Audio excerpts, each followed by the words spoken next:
আসসালামু আলাইকুম রহমতুল্লাহ। সাবেক সমন্বয়কের অনুদানের সিটি ভাইরাল। মানে রাজশাহী বিশ্ববিদ্যালয়ের সাবেক সমন্বয়ক আম্বার, মানে সে মানে সালাউদ্দিন আম্মার যে সকল ঘটনা ঘটিয়েছে এনসিবির মানে মানে 12টা বেজে যাবে তাহাতেই।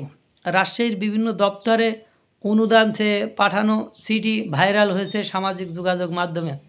জুলাই 36 বা 36 জুলাই মুক্তির উৎসব নাম দিয়ে ওই সিটিতে স্বাক্ষর করেছেন বৈষম্যবিরোধী ছাত্র আন্দোলনের সাবেক সমন্বয়ক সালাউদ্দিন আম্মার। রাজশাহীর কমপক্ষে 70টি দপ্তরে এমন সিটি পাঠানোর অভিযোগ পাওয়া গেছে। সিটি পেয়ে ইতোমধ্যে 2 লক্ষ টাকা দিয়েছেন সিটি কর্পোরেশন।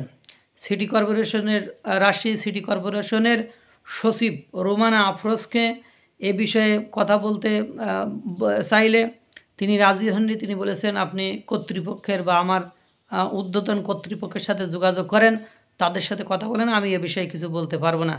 রাজশাহী বিশ্ববিদ্যালয়ের অন্যান্য সংগঠনের নেতাকর্মীরা এটি নিয়ে আপত্তি জানিয়েছে এবং বলেছে আওয়ামী লীগ বিএনপির নামে যে চাঁদাবাজির ছিল সেটাকেও ছাড়িয়ে যাচ্ছে এরা, এবং এটিকে এনসিপির পকেট সংগঠন বলে উল্লেখ করেছেন। এই পকেট সংগঠনের মাধ্যমেই তারা বিভিন্ন জায়গা থেকে চাঁদা নিয়ে তারা সংগঠন চালায়। সিটি কর্পোরেশন ছাড়াও দেশের আরও ব্যাংক ও আর্থিক প্রতিষ্ঠানকে এমন সিটি দেওয়ার কথা স্বীকার করেছেন এই সাবেক সমন্বয়ক সালাউদ্দিন আম্মার।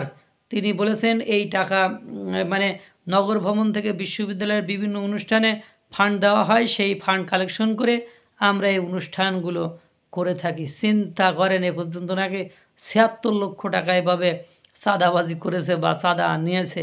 এই হলো তাদের আসল চরিত্র, আসল রূপ।